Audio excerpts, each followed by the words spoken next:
너희의 하나님이 이르시되 너희는 위로하라 내 백성을 위로하라. 너희는 예루살렘의 마음에 닿도록 말하며 그것에게 외치라.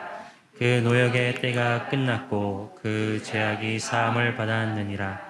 그의 모든 죄로 말미암아 여호와의 손에서 벌을 배나 받았으니라 할지니라 하시니라. 외치는 자의 소리여 이르되 너희는 광야에서 여호와의 길을 예비하라. 사막에서 우리 하나님의 대로를 평탄하게 하라.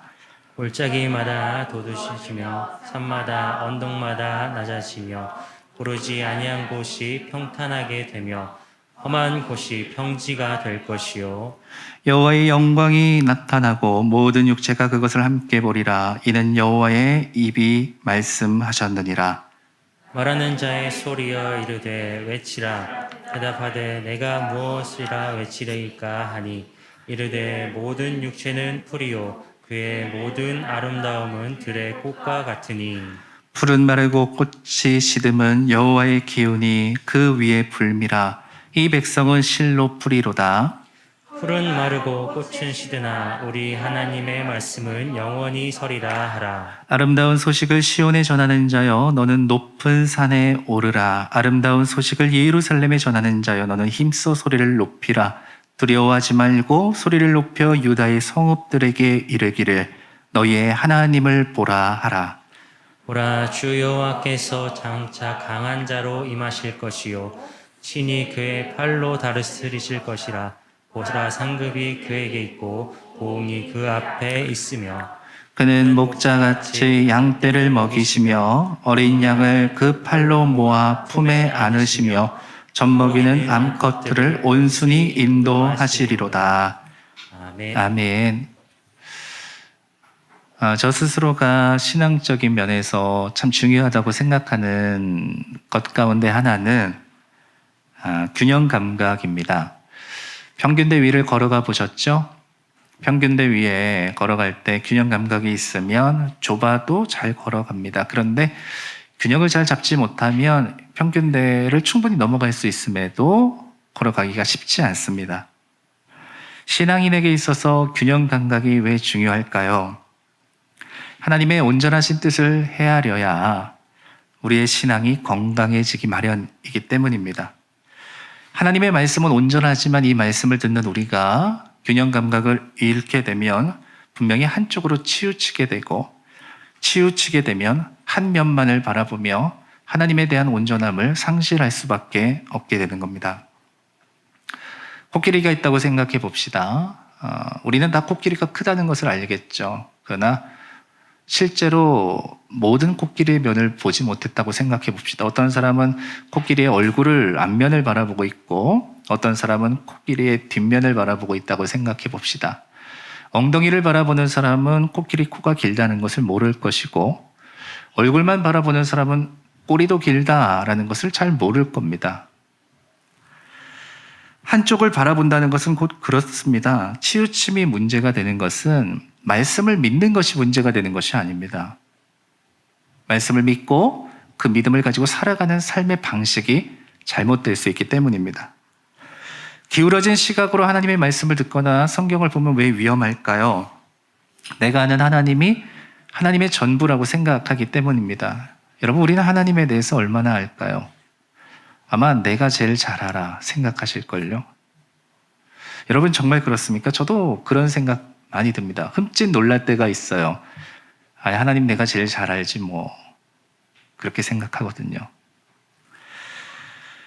정말 그렇습니까? 여러분, 하나님 여러분들이 제일 잘 아시나요? 그러나 우리가 한 가지 명심해야 될 것은 있습니다. 우리가 하나님을 다 안다고 해서 하나님 믿을 수 있는 게 아닙니다. 첫눈에 반했다라는 말 아시죠? 알아야 사랑에 빠진다라는 것이 잘 적용되지 않는 게 첫눈에 빠진다라는 것이거든요. 그 사람은 모르는데 뭘 보고 내가 그 사람한테 사랑의 감정을 느끼죠? 그 사람은 잘 모르잖아요. 그런데 그런 일들이 있나요, 없나요? 있죠. 우리의 삶에서 흔히 있죠. 신앙의 균형 감각을 가져야 되는 이유는 끊임없이 하나님이 어떤 분이신지를 알아가야 되기 때문입니다. 우리는 겸비한 마음으로 주님 앞에 나아가야 하나님을 그나마 온전하게 알아갈 수 있게 되는 겁니다. 저는 이런 균형의 감각을 아굴이라는 사람으로부터 봅니다. 그는 이렇게 기도했어요. 헛된 것과 거짓말을 내게 멀리 하옵시며 나를 가난하게도 마옵시고 부하게도 마옵시고 오직 필요한 양식으로 나를 먹이시옵소서. 혹 내가 배불러서 하나님을 모른다 여호와가 누구냐 할까 하오며 혹 내가 가난하여 도둑질하고 내 하나님의 이름을 욕되게 할까 두려워함이니이다.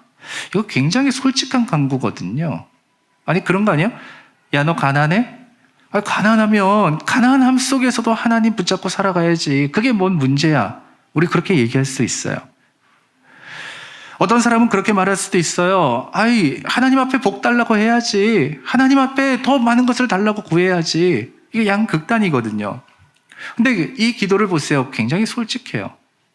저는 여기서 신앙의 균형 감각을 볼 수 있다라고 생각합니다. 뿐만 아니라 이 모습은 바울에게서도 나타납니다. 빌립보서 4장 12절 말씀 보면 나는 비천에 처할 줄도 알고 풍부에 처할 줄도 알아. 모든 일 곧 배부름과 배고픔과 풍부와 궁핍에도 처할 줄 아는 일체의 비결을 배웠노라 이렇게 말합니다. 그가 말하고 있는 것은 나 가난하기 때문에 하나님 더 잘 믿는다. 나 부유하니까 하나님 더 잘 못 믿을 거야. 이런 게 아니에요. 아니 가난하면 더 하나님 잘 믿고 부유하면 하나님 믿을 수 없는 겁니까? 그가 말하고 있는 것은 그런 것이 아닙니다. 균형 감각. 내가 이런 상황이 되었든 저런 상황이 되었든 모든 상황이 되었든 하나님을 온전하게 믿는 일체의 비결을 배웠다. 이것을 고백하고 있는 것이 아닙니까? 이게 바로 균형 감각. 이것을 잃으면 좌로나 우로나 우리는 치우치지 말아야 되는데 좌로든 우로든 치우치는 생활을 할 수밖에 없는 겁니다. 자, 그래서 어떻게 이런 균형의 감각을 잡아갈 것인가 우리는 이 선지자를 통해서 배울 수 있는데요. 왜냐하면 예언서의 말씀을 보면 이 양면이 너무나 분명하게 잘 드러납니다. 한쪽에서는 하나님의 매서운 심판을 말하거든요. 여러분, 하나님의 심판만 듣고서 하나님 믿을 수 있나요? 하나님이 우리를 윽박질러서 너 나 안 믿으면 너 지옥 보낸다? 너 고생하고 너 나 제대로 안 믿으면 너 생고생하다가 나중에 큰일 겪는다? 그러니까 난 믿어야 된다. 여러분, 하나님이 이런 하나님이면 여러분 온전하게 하나님 믿으실 수 있으시겠어요? 그렇지 못할걸요. 그런데 한 면에서는 하나님의 매서운 심판을 말씀하세요. 돌이키지 않고 너희의 죄악을 나 심판할 거야. 이것을 선포하시는데요. 반대면에서는 뭐라고 말씀하세요? 내가 어찌 너희를 버리겠느냐. 내가 어찌 너희를 버리겠느냐. 이렇게 말씀하시거든요. 구원과 회복에 대한 말씀 역시 선지자의 입을 통해서 백성들에게 하고 계시는 거거든요. 그러면 이게 뭘 말하고 있는 걸까요? 하나님이 병 주고 약 주는 걸까요? 심판하신다라고 말했다가 또 마음 바꿔서 너 구원할 거야 이렇게 왔다 갔다 하시는 걸까요? 여러분, 신앙의 균형 감각이 왜 중요한가? 하나님의 진심을 알기 위해서입니다. 신앙의 균형 감각이 있어야 심판 앞에 좌절하지 아니하고 구원 앞에 자만하지 않습니다. 우린 예언서를 통해서 이 심판과 구원의 말씀이 계속해서 뒤섞여 있는 것을 봐요. 그런데 그 뒤섞여 있음의 중간을 한가운데를 관통하고 있는 하나님의 진심을 우리는 이 두 말씀 사이에서 뚜렷하게 발견할 수 있는 겁니다. 그게 무엇입니까? 바로 하나님은 당신의 뜻을 가지고 하나님은 당신의 구속의 계획을 가지고 오늘도 살아서 역사하신다. 하나님의 심판 때의 구원을 바라보는 자가 필요한 것이고 은혜를 누릴 때 자만하지 않는 이것을 경계할 수 있는 믿음을 가진 자들, 그런 자들을 통해서 하나님의 메시지가 온전하게 선포되는 것이죠. 자, 그렇다면 오늘 우리가 읽은 이 말씀은 우리에게 무엇을 말하고 있는 것일까요? 여러분, 이사야는 전반부와 후반부가 조금 다릅니다. 1장부터 39장까지는 아수르가 중심으로 등장하고 있고요. 40장부터는 바벨론이 중심되어 등장하고 있습니다. 그러면 이사야가 활동했던 시기를 고려해 볼 때 오늘 이 40장은 그 2부의 시작이라고 말할 수 있거든요. 그러면 이 시기는 적어도 150년 이상이 흐른 뒤에입니다. 그럼 150년 전에 활동했던 선지자가 어떻게 지금의 시대의 말을 전할 수 있을까요? 하나님은 이사야를 통해서 하나님의 나라라고 불려지던 이 이스라엘에게 필요한 하나님의 말씀을 전하셨습니다.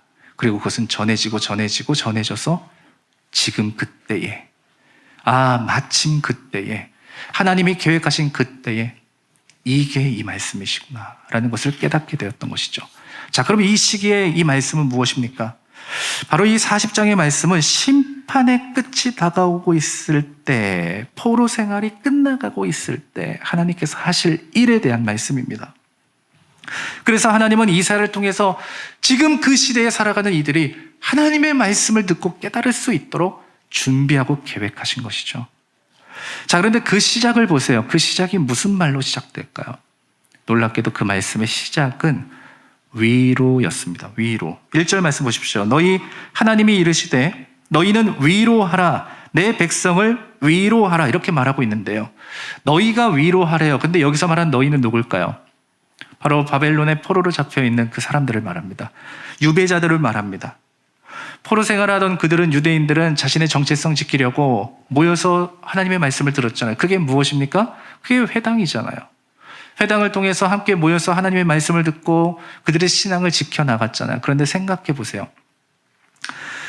오히려 그들이 함께 모여서 예배하고 하나님을 찾으려고 할 때마다 그들의 마음속에는 어떤 감정이 들었을까요? 저는 생각해 보건대 분명 자신들의 비참한 처지가 더 두드러지게 나타났을 겁니다. 한번 생각해 보십시오. 지금 코로나 한 1년 조금 지나가고 있지 않습니까? 여러분들의 믿음이 1년의 시간 동안 어떠하셨습니까? 모든 것이 무너진 것도 아니고 맡긴 것도 아니에요. 그냥 예전처럼 우리가 모여서 활동하거나 예배드리기가 어려워졌을 뿐입니다. 근데 1년의 시간이 지나가고 있고 또 언제 이것이 종료될지 모르는 그런 상황 속에 있는데 여러분들의 신앙의 모습은 어떠하셨습니까?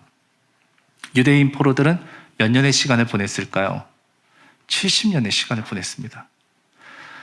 여러분, 1년의 시간도 그러할지인데 70년의 시간을 보냈던 그들의 신앙을 지켜나간다? 쉽지 않았을걸요. 어떤 사람은 말할 수 없는 좌절감 느꼈을 거예요. 우리가 여기서 뭐 하는 거냐? 우리 처지가 이게 뭐냐? 어떤 사람은 처절하게 회개하는 삶도 살았을 겁니다. 이거 우리가 다 잘못해서 그런 거 아니야? 회개하는 삶을 살았던 사람들도 있을 거예요. 근데 어떤 사람은 실망도 했을 거예요. 하나님, 이게 뭐예요? 하나님 만군의 하나님이시라면서요. 하나님, 이게 우리 처지가 이게 뭡니까? 그러면 이것도 아니고 저것도 아니고 바벨론이라는 이 상황 속에 동화되면서 살아갔던 사람들도 분명 있었을 겁니다. 자, 그런데 하나님은 이런 포로기가 끝나가고 있었던 이 시점에 그들에게 말씀하시기를 너희는 내 백성을 위로하라 라고 말씀하시는데요. 그러면 뭘로 위로할 수 있을까요? 여러분, 어떻게 위로할 수 있겠어요? 여러분들 주변에 혹여나 이런 상황 속에서 신앙을 잃어가고 있는 사람들이 있다면 여러분 어떻게 위로하실 겁니까? 같은 처지, 끝이 보이지 않는 이 상황 속에서 어떻게 그들에게 위로하실 겁니까? 무엇으로 하실 거예요? 그래서 우리 역시도 하나님께 물을 수밖에 없는 거예요. 하나님 어떻게 해요? 무엇으로요? 도대체 어떤 위로를 하라는 거예요?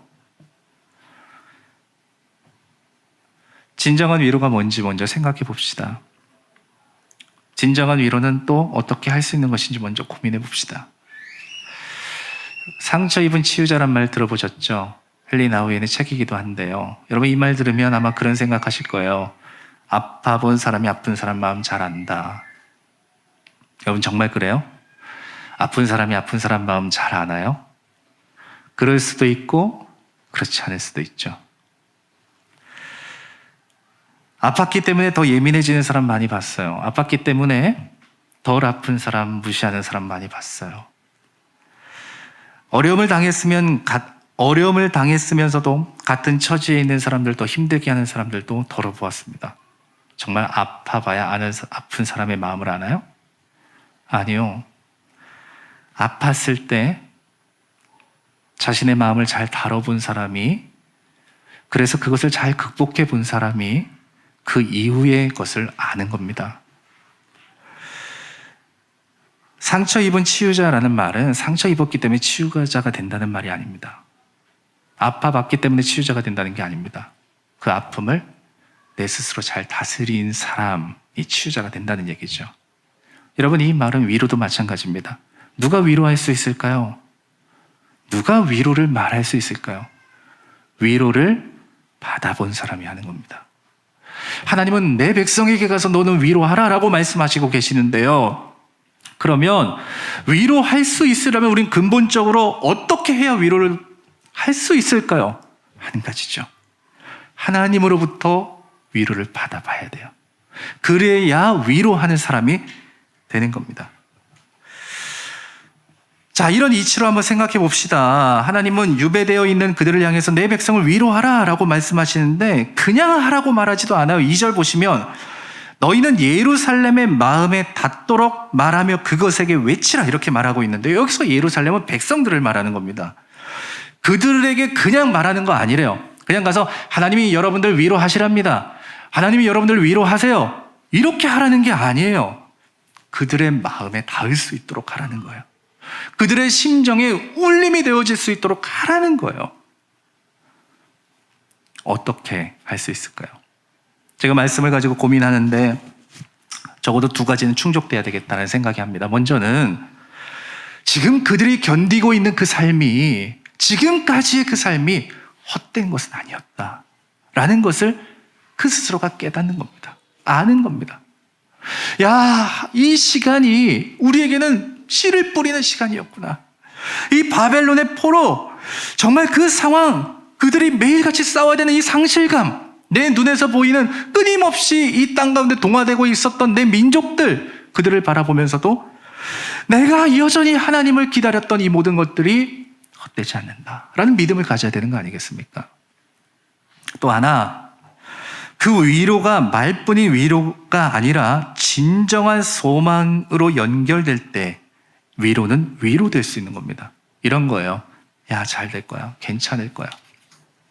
물론 말로써 내게 힘이 될 수도 있겠죠. 그러나 여러분 진짜 괜찮아지고 진짜 잘 되려면 어떻게 됩니까? 그 상황을 넘어갈 수 있는, 그 상황을 타개할 수 있는 합당한 이유가 있어야 되는 거 아니에요? 발견할 수 있어야 되는 거 아니에요? 그러면 비록 지금은 힘들어도 내가 내일을 꿈꾸고 소망할 수 있게 되는 거잖아요.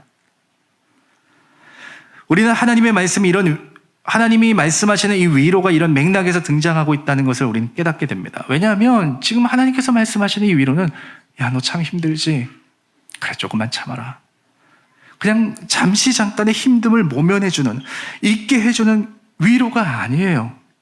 이거는 지금 무엇과 연관되어져 있는가 하면 하나님의 참된 소망과 연관되어져 있는 겁니다. 다시 뛰어오를 수 있는 그 준비를 하라는 위로입니다. 그렇다면 어떻게 해야 될까요? 우리는 하나님이 우리에게 이와 같은 일을 하실 것임을 믿어야만 합니다. 이것을 믿기 위해서는 우리가 먼저 경험해야 될 것이 있는 거예요. 무엇을 경험해야 될까요? 자, 3절 말씀 보십시오. 너희는 광야에서 여호와의 길을 예비하라. 사막에서 우리 하나님의 대로를 평탄하게 하라. 길을 왜 만들고 왜 평탄하게 해요? 이유는 한 가지입니다. 이제 곧 오시기 때문이에요. 왕이 오시기 때문에 그 길을 평탄하게 하라는 거예요. 근데 포로의 처지에서 생각해보세요. 이게 가능한 일입니까? 이 포로들이 이거 할 수 있어요? 이건 못하는 겁니다. 이 사람들 처지에서 사막의 길을 만들고 하나님의 대로를 평탄하게 만드는 거 이거 못해요. 할 수 없는 것들입니다. 그런데 하나님의 위로자로 부름받은 자들은 이것을 하라는 거예요. 이 말은 무엇을 의미하고 있을까요? 결국 이 말의 의미는 그 길을 내는 사람은 누구다? 하나님이다. 내가 너희를 인도할 거고 내가 그 길을 만들어 갈 거야. 너희는 예비해 라는 얘기예요. 자, 그럼 예비하는 자의 모습은 어떤 모습일까요? 오늘 그것을 위해서 우리가 부르심을 받았잖아요. 우리가 먼저 이것을 경험해야 누군가에게 위로할 수 있는 자가 되는 거 아닙니까? 그럼 그 모습은 어떤 모습일까요? 우리는 이 모습을 통해서 세례 요한을 봅니다. 이게 세례 요한에 대한 이야기 아닙니까? 후에 예수님의 길을 예비한 사람 아닙니까? 광야에서 외치는 자의 소리, 바로 그가 세례 요한 아닙니까? 그가 무엇을 외쳤죠? 하나님의 구원을 본다라는 것을 백성들에게 외친 거예요. 그래서 예수님의 오심을 예비하는 자로 살아갔던 요한. 자, 그러면 그는 무엇을 하며 살아갔을까요? 그는 요단강에서 세례를 베풀었죠. 그럼 이 세례는 무슨 세례였을까요? 그의 세례는 회개의 세례였습니다. 과거의 죄악을 씻어버리고 몸을 정결하게 해서 하나님이 가시는 그 행렬에 지금 뭐 하자는 거예요? 동참하자는 거예요. 정결의 세례였다는 거예요. 그 행렬에 동참할 수 있는 믿음을 가지고 준비시켰던 거예요. 내 몸은 지금 이방 땅에 있어요. 그러나 하나님을 향해 정결할 때 하나님의 소망을 말할 수 있는 입을 가질 수 있는 겁니다. 다니엘을 보세요. 다니엘 그런 사람 아니었습니까? 그곳에서 하나님 앞에 정결하게 살았던 사람 아닙니까? 하나님 그를 통해서 어떻게 하시죠? 길을 내어 가시잖아요. 그를 통해서 사람들은 도전받고 위로받았잖아요. 왜? 그는 하나님의 길을 예비하며 정결하게 살았으니까. 자, 마찬가지로 하나님은 당신의 길을 인도하시는데 그러려면 그 길을 예비하는 우리는 어떻게 살아가야 된다? 정결하게. 오늘 여러분들의 삶은 정결하십니까? 우리는 하나님의 위로를 이야기를 하는데 여러분 그 위로를 진정으로 경험하는 사람은 어떤 사람입니까? 하나님 앞에 정결한 사람들이에요. 그런 사람들은 하나님께서 그들에게 주시는 것들을 경험하고 하나님이 길을 내어주시고 하나님이 인도하시는 것을 경험하며 살아간단 말이에요. 그러니까 그들은 이 세상 속에서 하나님 바라보는 자로 살아갈 수 있는 거죠. 우리가 그런 사람 되어줘야 됩니다. 여러분들이 그런 사람 되어줘야 됩니다. 믿음의 사람들은 그렇게 살아가야 되는 겁니다. 우리가 할 수 있는 것은 막연한 위로 아니에요. 제가 여러분들을 말로 위로할 수 있겠죠. 힘들었죠. 고생했죠. 물론 그런 것도 필요합니다. 그러나 그것은 잠깐 시간이 지나가고 나면 잊혀지는 것들이에요. 진정한 위로는 무엇일까요? 하나님이 주시는 참된 소망으로 연결되는 거 아닙니까? 하나님이 주시는 것들이 하나님이 여러분들의 삶을 내어주시는 거 아닙니까? 그게 되려면 어떻게 돼야 된다? 정결해야 된다는 거예요. 유대인들 가운데서 비록 이방 땅에 살았어도 자신을 늘 정결하게 하는 사람들이 있었습니다. 그들은 그곳에 살아갔지만 하나님이 여전히 살아있다는 것을 전했던 사람들로 살아갔던 것이죠. 그게 정결의 능력이에요. 여러분들이 하나님 앞에 정결하다면 누구보다 하나님의 인도하심을 몸으로 경험할 겁니다. 체험할 겁니다. 여러분의 삶으로 느낄 겁니다. 사막을 지나 예루살렘을 향해서 길을 내시는 하나님을 여러분들의 삶의 그 세밀한 순간순간 속에서 경험하게 될 겁니다. 그러면 나의 참된 위로자 되신 하나님을 믿지 않겠습니까? 이런 참된 위로의 경험을 경험한 사람들이 다른 이들에게도 말할 수 있지 않겠습니까? 하나님 믿음대로 살아. 정결하게 살아. 하나님이 너의 삶을 책임져 주셔. 하나님이 우리의 인생을 내어주셔. 말할 수 있지 않겠습니까? 그러므로 여러분들에게 간절히 축복합니다. 하나님 앞에 정결한 자가 되십시오. 하나님의 위로가 여러분들과 함께 하실 것이고 그런 여러분들을 통해서 하나님의 위로는 전해질 겁니다. 그게 위로자의 사명이죠. 또한 기억하십시오. 하나님의 진정한 위로는 하나님의 말씀으로부터 오는 겁니다. 하나님의 말씀은 언약입니다. 하나님은 당신의 말씀을 이루시는 분이십니다. 그렇기 때문에 우리는 그분을 믿는 겁니다. 그 말씀은 능력입니다. 우리를 소성시키는 말씀입니다. 그냥 단순한 사람의 입의 위로가 아닙니다. 그 말씀은 살아있고 운동력 있는 말씀입니다.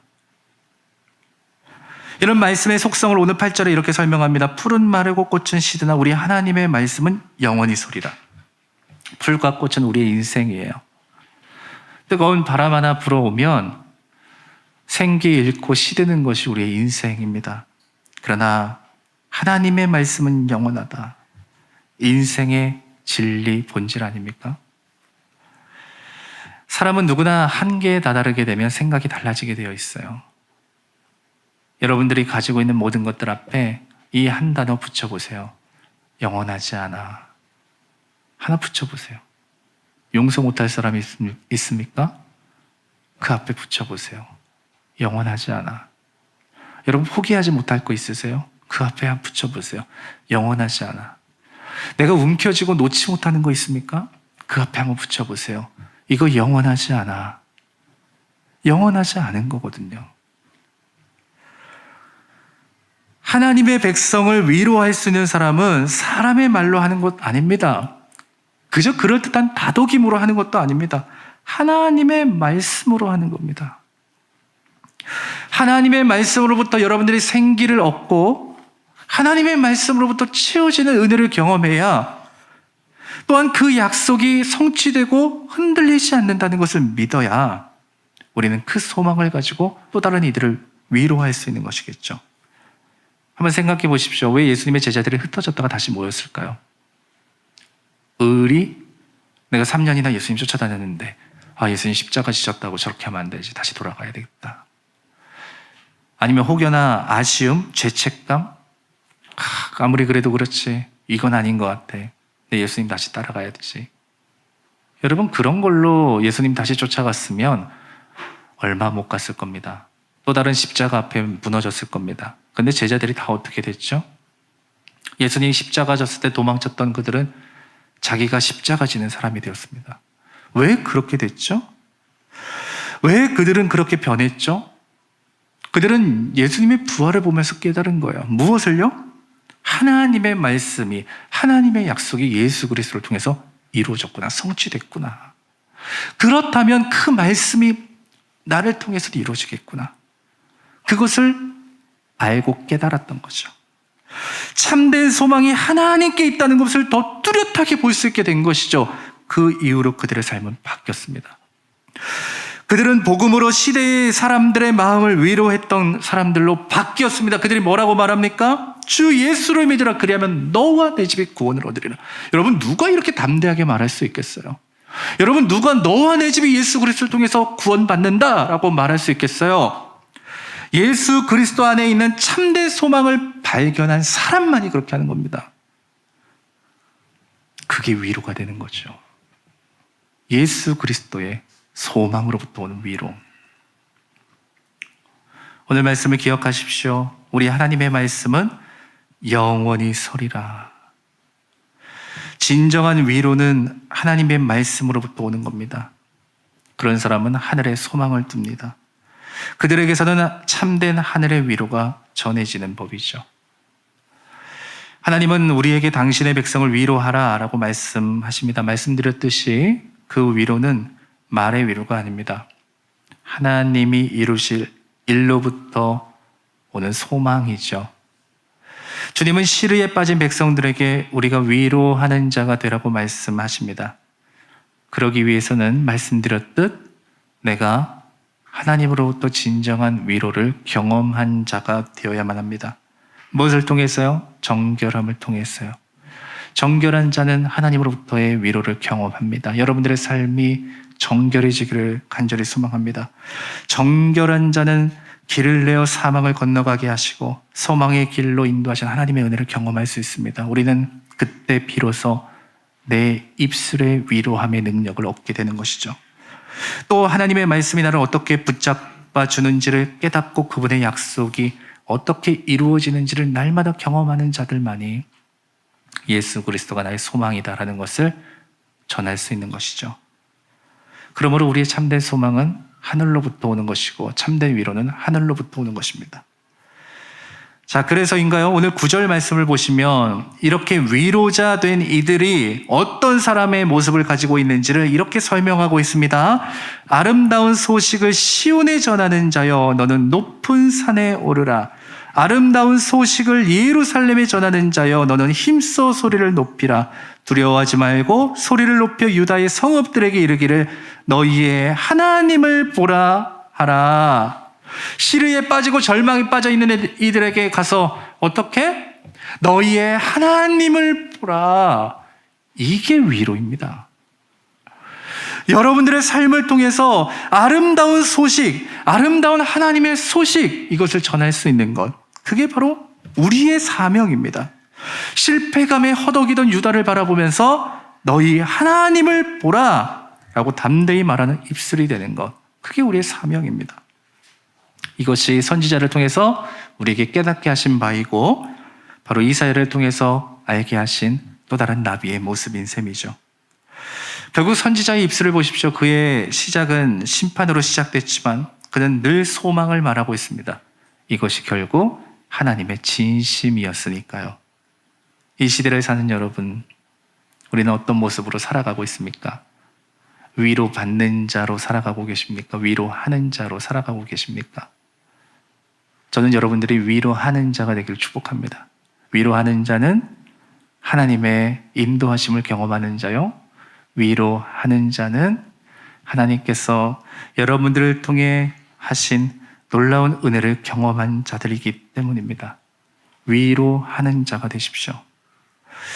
소망을 말하는 자가 되기를 축복하고 아름다운 소식을 전하는 자가 되기를 소망합니다. 여러분들을 통해서 하나님께서 말씀을 이루신다는 구원의 경륜이 사실이고 실제화가 되는 그런 은혜를 경험하기를 소망합니다. 우리가 전하는 것은 사람의 말이 아닙니다. 하나님의 위로입니다.